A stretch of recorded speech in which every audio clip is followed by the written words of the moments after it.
Welcome to our monthly hazardous webinar series. My name is Andrew Gissing. I'm the CEO of Natural Hazardous Research Australia, and it's my great pleasure to welcome you to this fantastic webinar. This is the first of two webinars we're holding in November, and it is brought to you in partnership with AFAC.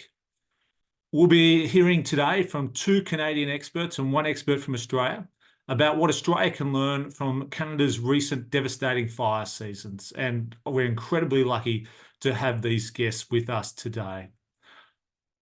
Firstly, before going any further, I would like to pay an acknowledgement to country. I am here on Wongal country today in Sydney, and I would like to acknowledge the elders past, present and emerging of these lands that I am on today. I also want to acknowledge and pay tribute to the fantastic work of Indigenous practitioners and researchers across the world, and we're going to see that today in showing how Indigenous knowledge can help to complement traditional science in our work to make safer, more resilient and sustainable communities. In terms of some housekeeping today, today's panel is to be recorded. And a recording of the webinar will also be made available in the coming weeks. Please, if you have any technical problems, add details in the Q&A function at the bottom of the screen, and the team will be able to troubleshoot any issues. Questions will be answered at the end of the formal panel presentation. So please add questions to the Q&A panel. Make sure you specify who your question is for, and we'll get as many answered as best we can in the last 10 minutes of today's webinar. So I'd now like to introduce today's panelists. And again, we're very, very lucky to have our esteemed panelists with us today. Firstly, Kelsey Winter. Kelsey is the Manager of Wildfire Operations Research at FPInnovations in Canada. FPInnovations are a national not-for-profit that specialises in creating solutions that accelerate the growth of the Canadian forest sector, and her team utilises operations research projects and empirical evidence to assist wildfire agency partners in increasing their positive impacts in the wildfire management ecosystem. Kelsey has a background in natural resources, fire ecology and fire management. I'd also like to introduce Dr. Amy Cardinal Christianson, who's also just recently been here in Australia for the National Indigenous event in Lismore. And so it was fantastic to see Amy out here visiting and talking to many of our key stakeholders across the country at that forum and others as well. Amy is a Métis woman and a policy advisor at the Indigenous Leadership Initiative in Canada. Amy works with Indigenous nations across Canada on fire stewardship practices such as cultural burning, and collaborates with Indigenous people from around the world on decolonising land management. Amy also co-hosts the Good Fire podcast, which looks at Indigenous fire use around the world, and is a member of the Natural Hazardous Research Australia's International Research Advisory Panel. So welcome, Amy and Kelsey. And then finally, Sandra Whight, who will be known to many of you joining today. Sandy is the Executive Director of the National Capability at AFAC and a Non-Executive Director on the National Hazardous Research Australia Board. Sandy has nearly 30 years of operational emergency management experience and is passionate about using science and contemporary research and risk-based approaches to shape policy and prepare communities to be resilient and safer for the impacts of natural hazards. So with this, Kelsey and Amy will be providing context, obviously, around Canada and what Canada has been experiencing and sharing their learnings. And then Sandy will discuss the value of research and knowledge from others alongside learnings about what the National Resource Sharing Centre has been with the recent deployments between Australia and Canada. So it's now my pleasure to hand over to Kelsey to provide her presentation. Thank you. Thanks for inviting me to join you guys from across the pond. I would like to acknowledge that today I'm dialing in from the ancestral homeland of the Ramaytush and the Ohlone people. That's in San Francisco. I'm here at a conference in the Bay Area. I'll start today with introducing myself a little bit, FPInnovations, and the work that I do with the Wildfire Operations Group, and then I'll recap our last two seasons in Canada and finish with the good stuff, the research and what we're trying to find out, the research that we're focusing on to help us better prepare and respond and recover from these seasons. So you can go to the next slide. Andrew already gave me an intro, but I do manage the Wildfire Operations Research Program for FPInnovations. But in real life, I'm the mom of 3 little girls. I live part-time in my van, driving to soccer or on the soccer pitch. This is a picture of my girls before their first practice this season, and the picture on the right is our latest family dilemma, whether or not to keep Jack Skellington up the movies, Halloween and Christmas. So does he stay up over Christmas or does he get taken down? Big life decisions. My family lives on the traditional territory of the Lekwungen speaking people, which today are represented by the Esquimalt and Songhe First Nations, and that places us in Victoria in British Columbia, where you can play soccer all year round. FPInnovations is a national not-for-profit, like Andrew mentioned, working on behalf of the forest sector, and really we're a research and technology organization. So we're in that middle ground between fundamental research, where you find universities, and then the far other side where we get into commercialization. So we take what we learn and we help wildfire agencies and partners utilize it. My wildfire operations group focuses specifically on solutions for living well with fire. If we've learned anything the last few seasons, it's that the reality moving forward is that we are all going to be impacted, and more so each year, by these extreme and catastrophic wildfire events. So my team uses research to focus on prevention and mitigation and help kind of reduce those negative impacts. We're guided by an advisory group, and that predominantly consists of provincial and territorial wildfire agencies, but we work really closely with international groups like NHRA. All the research that we focus on is under these 4 themes: so mitigation and prevention, wildfire response, post-fire response and recovery, as well as working towards national wildfire data collection. And this slide just has a few examples of the specific research projects that are nested within each theme, and I'll get into a few of those in a bit. And in collaboration with our colleagues from the other sides of FPInnovations in wood products and forest operations, we also look at research into things like building codes and fire salvage harvesting and climate resilience for buildings. So a few other areas, but still related, of course, to wildfire. So enough about FP. Let's talk about what Canada's gone through in the last few years.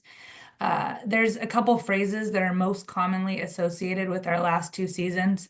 Unprecedented, there's no new normal, record-breaking, catastrophic. I think I've said catastrophic myself a couple times already in this presentation. But moving clockwise from the picture with the columns in the top there, you see the incredible size of the incidents. You see the human impact, the scale of the problem, and the overwinter fires as well that are starting to really extend our seasons. And while pictures are worth 1,000 words, I myself like a good graphic representation. So these are some of my favorite from an incredible paper by Piyush and colleagues from the Canadian Forest Service looking at 2023. On the top left-hand corner, you see the annual area burned. That's taken from the National Burned Area Composite Database, 15 million hectares in 2023, when that more than doubled the second worst year, which was 1989, until this year, 2024, which is now the second worst year. So 2 worst years in the last 2 years. And then on the bottom of the slide, that's the mean proportion of forested area that exceeds the 95th percentile of the fire weather index during fire seasons. And that's starting in the 40s up through 2023. So you can see the growth there. And then on the right-hand side, the top shows the 2-meter temperature anomalies, and then the total precipitation for Canada. And I'm sure media is spending this off-season Googling synonyms for above average and above normal and unseasonable, because it seems like that's just what we report again and again now. The image on the left shows the number of fires greater than 50,000 hectares, and that's for each fire size class going from 1986 through to 2022, and then the second bar for 2023. It also shows the proportion of total area burned for each size class. So in 2023, 6 out of the 10 largest fires that we had on the landscape were complexes where 2 or more wildfires burned together. Saw the same thing in 2024. And so more often we're starting to see these synchronous extreme fire weather conditions, these large fire sizes that obviously puts significant constraints on fire suppression resources, which is why we're often calling you all to come over and help. And the image on the top right-hand side shows the maximum daily value of PM 2.5. That's during the 2023 season when we angered East Coast America with our smoke. In some regions in Canada in 2023, they spent almost half the summer, so over 60 days in unsafe air quality conditions, and sometimes in air that contained 18 times the level of PM 2.5 that's required to trigger that air quality warning.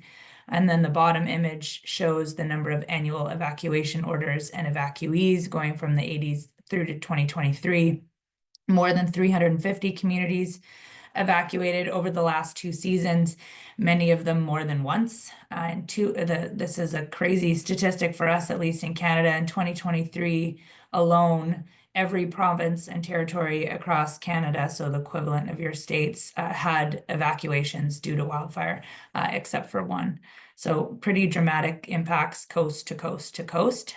So 2024, it wasn't 2023, but it was still an extremely challenging season for us as well. Second highest carbon emissions since Copernicus measurements began.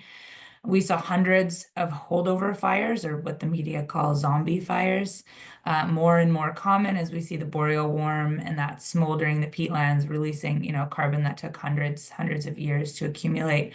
More drought, more extreme weather. We're warming at twice the global rate. And I mean, there's papers out there now that are just starting to look at the aftermath of these seasons and how it's going to affect communities and ecosystems for years, if not decades. Pretty doom and gloom, I know, but in the face of a certain trajectory, we are trying to use research to give us a leg up. So I'm going to share some of the work that my team's been focusing on over the last few years. So this is work that you guys have been doing here down under for a long time now, but in Canada, we're just kind of getting into it, trying to learn as much as we can from communities that have been impacted by fire, figure out how the fire entered community, why some homes survived and some homes didn't, looking at the role structure protection and our sprinklers play, and a whole host of other research questions. And we're in the process of building a national framework in Canada for these studies so we can get the data we need to inform governments and communities on what they can do before, during, and after to be more resilient. The most recent post-fire study we conducted was in Jasper in Alberta. I don't have the results from Jasper yet. We're still processing most of the data, but from the rest of our post-fire studies that we conducted in Canada over the last 2 years, the findings support these overall recommendations that are there on the slide. So removal of combustibles in the 1.5 meter area around structures, the importance of treating flammable vegetation around property, like these are keys to reducing structure ignition, as well as managing fuel below slope and paying attention to things like decks and combustible yard items. The 2 pictures on the top are a home before and after, in a clear trajectory of the fire up through combustible vegetation under an unsheathed deck. And then the graph at the bottom is just a representation of some of the work that we do neighborhood to neighborhood. This is undamaged, so looking at why these homes did survive. Lots of green grass. And I had to include a picture of a bear, this beautiful bear in the national park after the Jasper fire, because I know how much you Australians like to come across and see bears on the fire line. Part of the learning we're also doing after fire is the research. We're looking at fuel treatment efficacy. So big question for forest industry, for governments. Does fuel management help? Is it protecting communities? We need more data on things like size of treatments and types of treatments and the requirements for maintenance. So these case studies look at where wildfire interacts with an existing treatment and then gathers information on the success of the prescription. So did it drop the fire out of the canopy? Did it lessen fire behavior? Did it allow suppression resources to more directly attack the fire?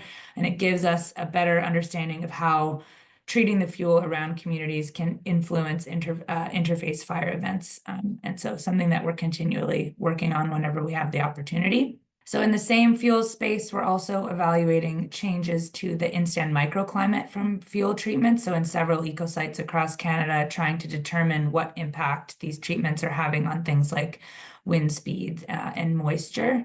And then in the past few years as well, evaluating changes to fuel environments using differing fuel reduction tactics. So looking at things like dispersed high retention harvest versus prescribed burning versus mechanical thinning. So trying to understand a little more the effectiveness of these different treatments.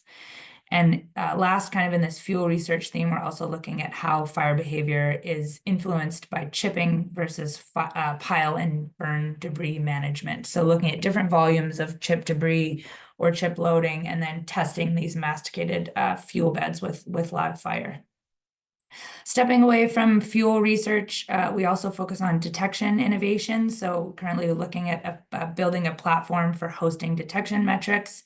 So agencies can go to one place to see what's new in the detection space, see vendor lists, view case studies, stay up to date on the latest research. And also we're working with private sector energy partners to evaluate several systems, looking specifically at things like capabilities for value and asset protection. So think power lines and transfer stations, as well as wildfire detection in remote areas. So think like work camps far up in the north. On the aviation side, we're looking at assessing the relative performance of retardant products in the lab. So really emphasizing the increase in fire intensity and coverage level related to current test standards, working with our partner wildfire agencies to determine a method by which effectiveness of chemical suppressants can be quantified during aerial operations. So for example, using handheld radiometric IR imagery on fires over the last 2 seasons and compiling that into a larger data set.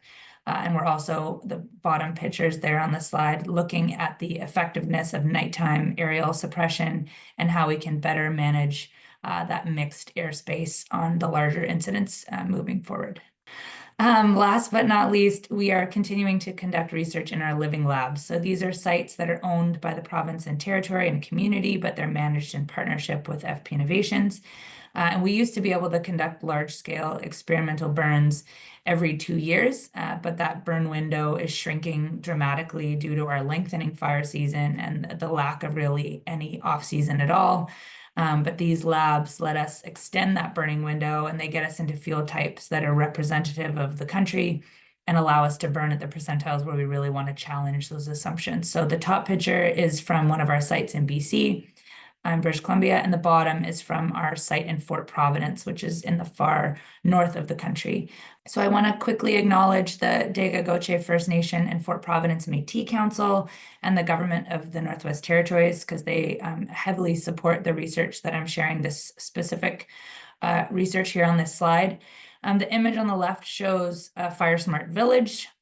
So 9 scaled structures, varying level of ignition vulnerability. So different kinds of roofing material, different siding, different landscaping, decking, modeling what BC is seeing in the real world with assessments. So trying to emulate what communities are currently building their houses out of and following current fire smart guidelines. And then the image on the right shows structure protection research. So that's conducted to assess efficacy of sprinklers, looking at things like different flow rates, different coverages, pump configurations, for example. And you have to end a fire presentation with a cool fire picture. This is the crown fire that we were able to light this summer to challenge those structures. You can see them back in there behind the column.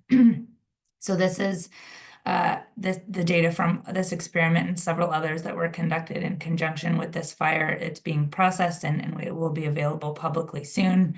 That does cover a little bit about what we've been up against in Canada over the past 2 years and a few of the projects that my team's engaged in. I'm really grateful for the opportunity to be able to speak to all of you and to work with Andrew and the NHRA as close as we are.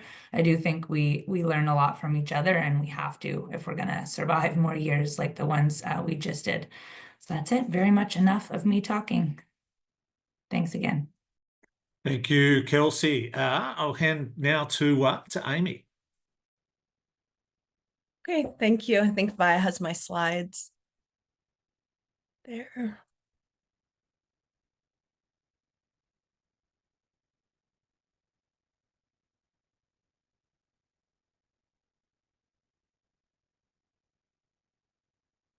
I can't see anything yet, but I'll just start talking. I'm Amy. Oh, there we go. I see something now. So I'm Métis. I'm from Treaty 6 territory, as Andrew said. So right now I'm in my home territory in a little town called Rocky Mountain House. My family were co-signers on treaty here. Our band, PAC's band.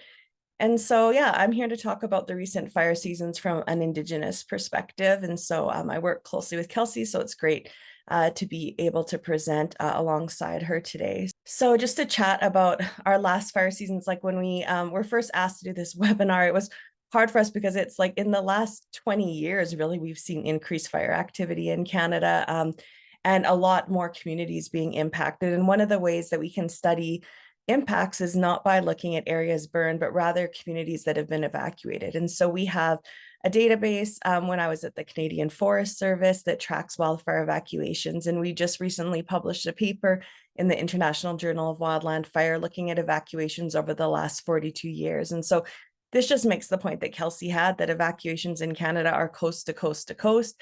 The only area that hasn't had an evacuation in Canada is Nunavut yet, but we'll see, with climate change increasing. And so we really see a concentration of evacuations in the boreal forest and in the interior of British Columbia. And so the orange dots are denoting Indigenous communities, so communities that have greater than 50% Indigenous population. When we look at the cost of wildfire evacuation, so lots of times we just look at the cost of wildfire response, but what does it actually cost to evacuate and move people on top of the suppression costs? And so in that 42-year period, we've estimated that it's about $3.7 billion just to move people, not even including structural losses. And then when we include the fact that people aren't allowed to work during the time they're evacuated, it's about $4.6 billion that we're losing in Canada. So about 5% of the Canadian population identifies as Indigenous, but 42% of wildfire evacuations affect our communities. So we're disproportionately impacted, but we're kept out of wildfire management in general, and especially fire research. And so I'm going to get into that next. So I just want to point out in 2023, 2024, again, communities were evacuated. And in just that 2-year period, there was over 150 First Nations in Canada that were impacted by wildfire evacuations. And I just brought up 2 events here to show of a community that I was actually deployed on as an Indigenous liaison. And that was the evacuation of Little Red River Cree Nation. They were evacuated in 2023, one of their reserves, where they lost over 85 structures, and that's even increased now. The biggest impacts have been losing their general store and a lot of the infrastructure, and they're a barge-only access community and a winter road community, which has made the rebuilding very difficult. And then they also got evacuated, the entire Red River Cree Nation, this last July, by another different fire complex. So they're just continually being displaced in the summer now by fires that are severely impacting their territory and their ability to carry out their cultural activities. So first of all, what is Indigenous fire stewardship? This term gets thrown around a lot. And so it's not just cultural burning or putting cultural fire on the land. It's any activity where Indigenous peoples are asserting their rights over the stewardship of fires in their territories. So it includes cultural burning, but it can also include Indigenous-led decision-making over values protection, Indigenous-led community preparedness projects, firefighting crews, Indigenous-led firefighting teams, and emergency management. And so that definition comes from the Red Fire Lab, which I'll talk about in a minute. So I currently work now for the Indigenous Leadership Initiative. So we're a national conservation, Indigenous-led conservation group in Canada that focuses on guardian programs, so similar to your ranger programs, and Indigenous protected and conserved areas. So I'm their senior fire advisor. And so our platform is basically around strengthening Indigenous nationhood through fire kinship, including around abundance, governance, knowledge, sovereignty, and capacity.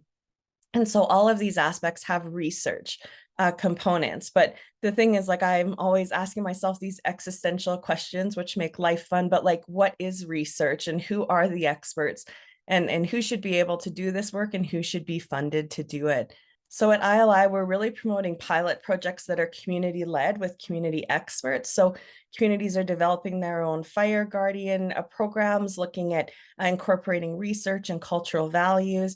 And we're looking at rights and other guardian scoping things. We're looking at basically where money is getting spent in Canada. We have a lot of interest right now in Indigenous fire, but the majority of the money is not going to Indigenous people or Indigenous nations. And so we're trying to I guess not expose that, but get a better picture of what's happening so that our communities can actually benefit from this increase in funding. And so, yeah, there's a bunch of more projects we're working on, but I wanted to point out the Thunderbird Collective, which has kind of been like my work baby over the last 8 years. And so the Thunderbird Collective is a national Indigenous fire working group that provides a safe, ethical space for Indigenous peoples to work together, supporting, advocating for Indigenous involvement in leadership in wildland fire management. And so this includes knowledge sharing, advocacy, and land-based cultural practices, which again, all contain research components. And so we're currently developing different Indigenous-led projects that we'll be funding. The Red Fire Lab is a lab that's out of the Canadian Forest Service, and it's RED stands for Reciprocity, Ecology, and Diversity in Fire. And so it's focused a lot around Indigenous fire stewardship, but also bringing in different voices to fire, like the queer community and others who aren't recognized in kind of this paternalistic world of fire and patriarchal, world that we live in. And so with that lab, it's managed by Dr. Alex Zahara. And the current research projects, one is actually doing a literature review of community reports. So after these big fire events, most First Nations actually write their own reports on what happened, what went wrong, what could go better, what they need in the future, and make a series of recommendations. And generally these reports are shelved and they're not looked at. They're not looked at in government reports because they don't have that, peer-reviewed status or whatever. And so we're trying to kind of bring those recommendations to the forefront rather than just, continuing this work of reviews and reports. There's also we're supporting some community-led projects on revitalization of cultural burning, understanding the impacts of these out-of-controlled wildfires that are burning so severely across our territories. I'm looking at elders' understandings, community fire safety, and then looking at climate change and wildfire research. And so just to point out that study that Dr. Zahara did, it was basically looking at publications that had been done in northern Saskatchewan on climate change. And out of all the publications, all the research money, only 4 mentioned Indigenous communities or Indigenous peoples. And most of those were actually just land acknowledgements, even though our communities make up that territory. Oh, I was just going to point out too, sorry, our cousin lab is the NIDAR lab, the National Indigenous Disaster Resilience Lab. So as Andrew mentioned, we just attended their gathering, which was an amazing experience. So the First Nations Wildfire Evacuation Partnership is another big research effort we have in Canada where it looks at evacuation experiences of Indigenous people, what it's like for people who choose to stay behind, reasons why they stay behind, how they can be better supported. Look, in Canada, a lot of our evacuations of First Nations communities are actually because of smoke only. So it's where the communities are required to evacuate just because there's smoke and the air quality is bad, not because there's actually a fire threat. And so looking at host communities, many communities are evacuated to host communities hundreds of kilometers away. So how can we better support people in culturally safe ways? And just bring out, this is the book that we wrote out of the initial round of research for that partnership, the First Nation Wildfire Evacuations. And it's actually been developed by our friends at the National Indigenous Disaster Resilience team with their colleagues at the Australian Institute for Disaster Resilience into this Planning Evacuations with Indigenous Communities handbook that you can find on their website. So super proud of that partnership. This is my last slide. So just there's been a heightened interest in Canada. So I'll just be blunt here, but a few years ago in 2021, there was a bad fire season. It was during an election campaign. Our, at the time, Prime Minister went on and said, in a response to these fires and the smoke that we're sitting in, we are going to train 1,000 firefighters. And so, everyone had to kind of scramble. What did that look like? What should it be? And a lot of the focus ended up being on Indigenous people. So training Indigenous firefighters. So a lot of that work now has been completed. We have a lot of Indigenous firefighters now that have training but have no jobs. And so this last 2 seasons, there was a real heightened interest on why we're continuing to rely on international firefighters over Indigenous crews in Canada who have the local knowledge, who are trained in these areas. And so we love the international crews that come over. I know Sandy's going to talk about that. And, it's great, especially to have the IMTs and the experienced folks, but it's also very difficult for Indigenous peoples who are unemployed to sit and have to, watch other crews being brought in that have the same training as them to do that job. So yeah, that's something really that we're diving with research into and trying to understand why that's happening. So I think that's my last slide there. Well, Thanks, thank you Matt. very much, Amy. Another fantastic presentation, and again, very thankful for your time. And just a reminder for everybody, questions for Kelsey and Amy, please use the Q&A function in the Zoom portal here. I'm now also going to introduce Sandy Whight from AFAC. Good morning, everyone.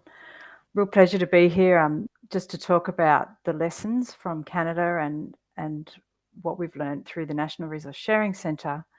But before I do that, I thought I'd just talk to you all a little bit about AFAC. I don't assume that everybody knows what AFAC is. So we are the Council for the Australian and New Zealand Fire and Emergency Services. And we play a big role in collaboration and connection across the sector to really empower and to build knowledge and knowledge sharing and to support each other and to have combined collaborative processes around how we go about our work. We have 35 members across a wide variety of land management, emergency service, urban fire and rescue, multi-hazard bushfire agencies, and also includes surf lifesaving, and 21 affiliate members. And we really want to support communities through all the different phases of emergency management and the transition to recovery. AFAC has a role also in supporting operations, and there are some things that people have probably heard of or are familiar with, particularly the Australasian Inter-Service Incident Management System. So that's a large piece of doctrine that AFAC looks after on behalf of the sector. We also look after the National Resource Sharing Centre. We have an emergency management professionalisation scheme.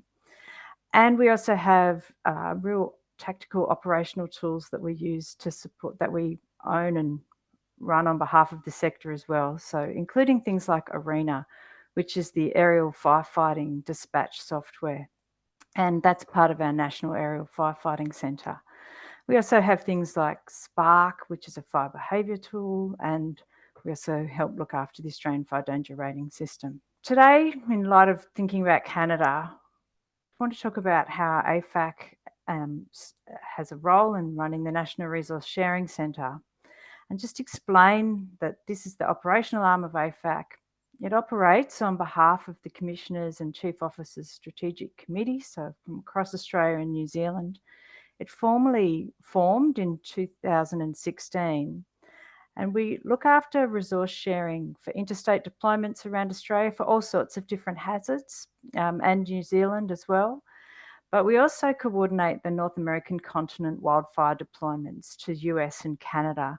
And we have very specific agreements in place with each one of those countries around wildfire deployments. And as well as being a sender, we're obviously a recipient of their expertise when Australia needs it as well. And the first international deployment was actually back in 2000, so well before the centre formed. And that's when Australia sent 96 people to the US. And it's really good when we think about fire and global fire problem in particular. I really liked the way Kelsey used evacuations and how Amy used evacuations and how we would understand evacuations as an impact of fire. One of the things we can also do is look at how we're pushing people around the world in responding to these events as well, and what that can start to tell us about the patterns that are emerging. So what did the numbers start to show? And these are really raw numbers, I'll be honest with you. But since 2000, there have been 13 fire seasons, or so Australian winters, North American summers, where we've deployed people to both Canada and the US. And in that time, we've deployed 2,295 personnel. They'll be in a variety of different roles, from incident management teams, liaison officers, to right to boots on the ground. But about 1,000 of those have been just in the last 2 years. So previously, the largest deployment had been in 2017 and 18, where we sent 235 to Canada, and in 2018 we sent 140 to the US and 94 to Canada.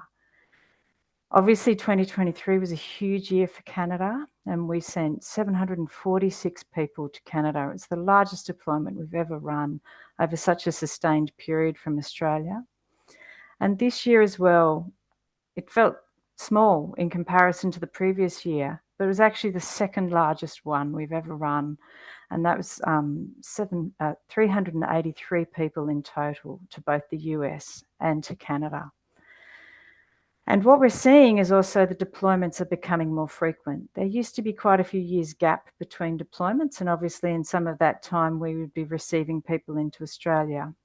But that pattern of increased frequency is also something that's starting to really emerge. And when I talk about the numbers that we sent to both Canada and the US this year, and we're doing a lot of that simultaneously, so it wasn't that we were watching the fires move from one part of the continent of North America to another. It was actually seeing that spread of fires that we were having to deploy into Canada and the US at the same time. And if we'd had more people to send, we would have sent them as well. So there's a limit to how many people we can actually send from Australia as well. And in particular, if we think about the timing of seasons in Australia, we were starting to withdraw people from international deployments because we needed them for our own fires that were starting to happen in Northern Australia. So what do we learn through these deployments? And one of the main things for those people who go, and for when we've been in Australia and we've had these international people come in, there's a shared experience here. There's shared stories, how we are engaging with remote and isolated communities, how we're dealing with the fire behaviour that we've never seen before, how we understand the way fire moves and works through a landscape. There's so much that comes from that shared experience. And there's a lot we can say, wow, there's so many things we do the same. But probably one of the more important questions that we can ask is, well, what are the points of difference? And why do you do it that way? We've never done it that way. And those sorts of questions become really important in us understanding why there are points of difference and where there are opportunities for us to learn and perhaps change some of our own ways that we conduct business. And from some of the really early deployments way back in the early 2000s, and I know this is really me showing my age, but one of the things that I can remember coming back is just a real appreciation for how we could use high flow pumps in an operational sense and looking at how we might change the way we do our hose lays. It seems like a small thing, but just that experience of being on the fire ground with others who are practicing that, it can make a huge difference over time. And so from that, we can start to get new methods and ways of conducting our business as well in a very operational, tactical sense, but also in things like public information and warnings. What we can also start to learn are things like, well, what are the changing patterns? And in particular, when we're thinking about fire frequency, much more sustained periods of response, what are the wellbeing impacts for our people and our communities? The point Amy made about smoke is really a fundamental one, and we saw the same impacts in the 2019-2020 fire on Canberra, for example. How do we build resilient communities? How do we prepare our communities? So what's the role of community fire education programs? How effective are our community engagement programs? There's a lot of opportunities for us to share research and research outcomes. One of the things that we are certainly wanting to look at more as the mental health and wellbeing impacts on our people, particularly those of us who maybe are right on the front line, but also on our communities and understanding the impact on communities of these living with these disasters. And when we start to have an understanding of these continental scales and the coincidence of events, if we think about the pattern of fire in Australia, particularly thinking about 2019-2020 season, where we had severe drought, followed by fire, and then for many of those communities, flood. So what are the research that we have been undertaking through NHRA and through the Australian Institute of Disaster Resilience, looking at that impact of coincident events on community health and wellbeing. We also can start to ask research questions and are asking research questions about things like how we respond to fires. Why do we send aerial assets into fighting fires? It was great to see Kelsey's work from FPInnovations. We have a project active at the moment called Wildfire, where we're looking at the aerial firefighting effectiveness. Why do we do that? And we've just had such a positive engagement with Kelsey's team in FPInnovations, looking at the work they've been doing on aerial firefighting and how we can consider some of that application into Australia and our own understanding and use of fibre of those really large platforms and assets. Also, how we can start to apply remote sensing, different technologies. We've been doing it for a long time, but how can we continue to grow and enhance the use of satellite technology? The other thing that we really want to consider is how long we can keep doing this for. Well, we can't stop, can we? But what are the impacts if we start to see this coincident events, the changes in fire season, the length and the scale that is increasing, and our ability to continue to share resources with each other? And we're seeing that already now with resource constraints and our ability to share internationally, but also for the fatigue, if these seasons keep coming again and again and again, when do we get to have a rest? When do we get to give people a break? So see, these are a whole lot of the challenges that we can looking at and are looking at through different research programs. But by having these international exchanges with Canada, we've also got really good contacts and connections where we can share these shared stories and these shared journeys and actually look to each other for how we can start to solve these problems together. There's a lot you can learn more about AFAC and the NRSC. And so I'll do a blatant plug here. If you'd like to learn more, please come and look at our websites. Thank you.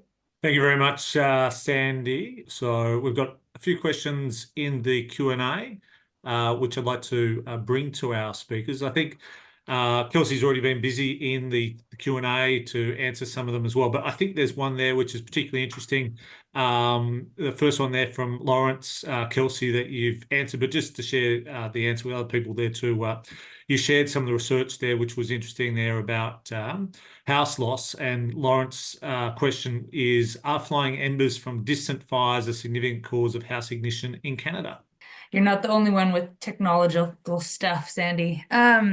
Yeah, I just shared it in the chat, but we do have evidence from our 2023 research that we did with post-fire, where we saw houses ignited from embers generated across a lake and from over 3 kilometers away. So I know those are 3 kilometers it pales in comparison to the distances that you're seeing in Australia with some of those ember ignitions, but we're starting to see it more and more just with the level of drought and the incredible fire behavior that we're seeing on most of these incidents in the last couple of years.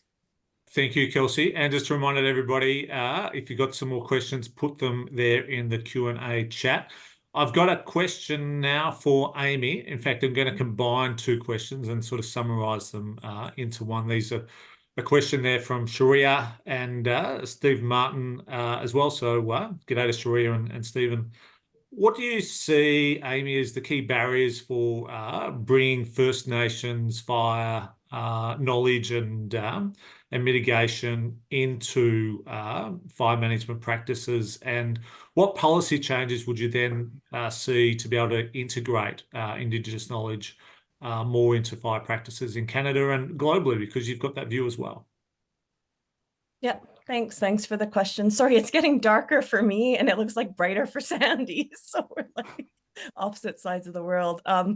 Yeah, so I think for me, like when I first started, I thought that like really good research could change things for First Nations people. Like if we just showed the positive impacts of cultural fire and other things, that would change policy.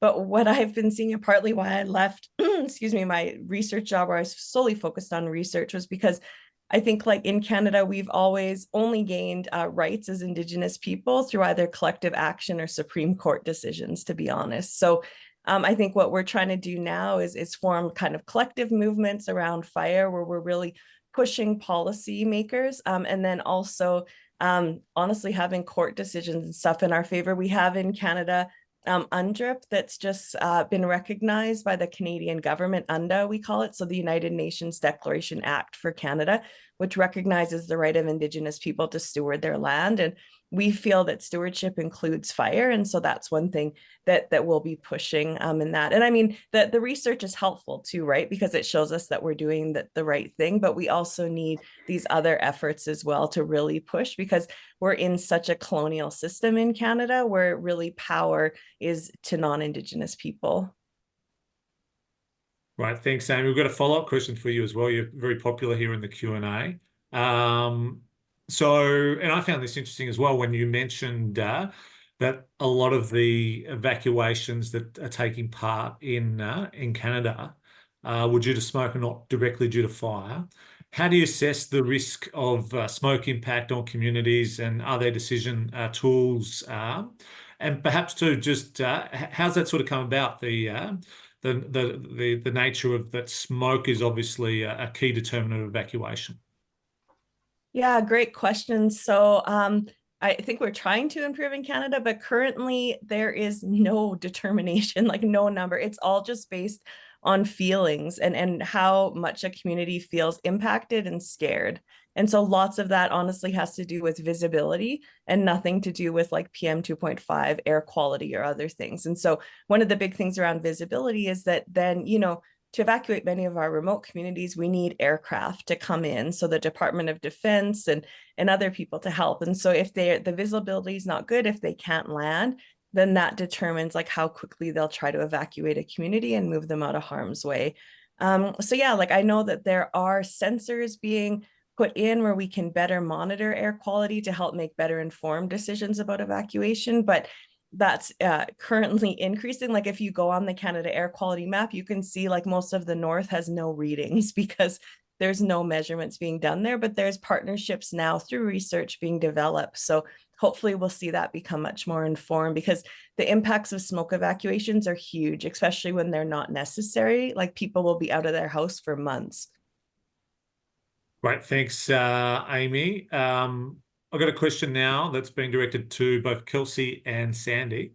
This is about the Canadian Wildfire Information System. The question reads, what specific elements of the Canadian Wildfire Information System could be most beneficial for Australia?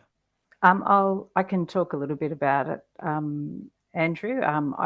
It's a great information system. What I particularly like is probably particularly where you can see the hotspot map and things like that. And it's a national view of the system. We do have an Australian fire danger rating system, which shows the fire danger rating for each day, but it probably doesn't go to the same level of detail as the Canadian Wildfire Information System. So there's a lot for us to look at there and understand. I'm just going to be a bit naughty, Andrew, and notice that there was a question as well that was talking about, you know, these different systems and different tools that we can use. And one of the things that all of these systems require is really good data, and really good data that can be used to both train the tools and systems, but also to give us confidence in what we understand, what we're seeing, a bit like what Amy was saying about smoke. And so my big pitch for everybody who's on this webinar is to think about what's the anecdotal information that you have and evidence that you have, and how can we be turning that into quality, consistent data capture so that we can build up that information over a period of time and really start to be able to generate insights out of that as well. Great, thanks, Sandy. And Kelsey, anything from you? Yeah, I mean, I think the CFWS has, and we like to then give our acronyms little names that we call them, but the Canadian FWIS, that system, it's really good, like Sandy mentioned, for an overview of what's going on in the country, a snapshot of where the real risk is. I think that's one of the great assets of that system. But just echoing Sandy, we need more data. I mean, we need data like Amy mentioned with smoke and with evacuations and with different levels of impact. And so I think that one of the great things about webinars like this is we get a chance to see who's who and what people are doing across the country with the same kind of issues. So yeah. And Kelsey, there's a couple of questions here which give you a quick chance to tell people about how they can actually find out more about your research program. So is that as simple as going onto the website? The couple of questions that are there is where can they find more information about the research that's going on, and perhaps some of the timelines as well? Yeah, so you can go to the wildfire.fpinnovations.ca website, and we actually have a research library. All of the research that we do is public and shared. So it's all there. And if it isn't there, it's because we haven't released it yet. But if you send me an email, I'm happy to chat about specific studies as well. And Amy, another question for you goes back to the evacuation issue. There's a question here that the changes in the graph that that was presented about the number of evacuations is quite stark. Was there a policy change to influence that, or is this simply to do with the severity of the fire seasons? Yeah, severity of fire seasons. I mean, now because people are more worried, I say that they're a bit quicker to evacuate as well. There's a lot more worry because of what people have seen happen, but we're just seeing such an increase in fires that are happening near communities that used to be much better managed. And then, yeah, climate change on top of that, it's not a great scenario. Yep. And another one there for you too, Amy, just in terms of other, you mentioned the issue there about the use of Indigenous trained firefighters in your closing remarks. Is there a particular blockage barrier to their use? Yeah, so I guess, so this is totally personal opinion, but you know, so we're not that organized, like, to be 100% honest. So what happens is, like, a province or territory, they'll put in a resource request to CIFC, the Canadian Interagency Forest Fire Center. They can then just go to Australia or a partner like that and say, can you fill this? And, you know, they'll come back and say, these are the crews, this is what they have. And so whereas for us, you'd have to like form all those relationships beforehand to know where the people are, to know what they're doing, to know where the equipment is. So in my opinion, it's much more work for agencies up front. And most of our forestry and wildfire management agencies are actually being like having reduced funding and positions cut. So it becomes very difficult to have people on the ground.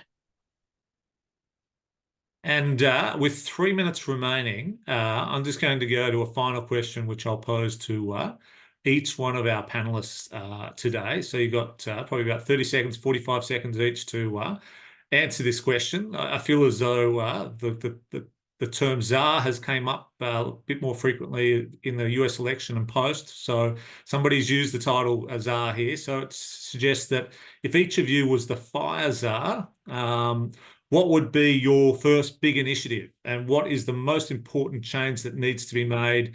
And I'll add to create safer, more resilient and sustainable communities into our future. Put my answer in there, so I feel like I'm cheating, but if I had a magic wand and I could wave it, I'd start with home hardening. I think for me that would allow us to get a lot more fire on the landscape, and I think that's the second piece is more good fire. So hard homes and good fire. Thanks, Kelsey. I'll go to you, Amy, next. Yeah, we need massive increases in funding for mitigation, like in reducing fire risk. We just can't keep putting money into suppression and expecting to keep doing that. And then shifting power to local initiatives and to Indigenous people with funding. And Sandy, to you.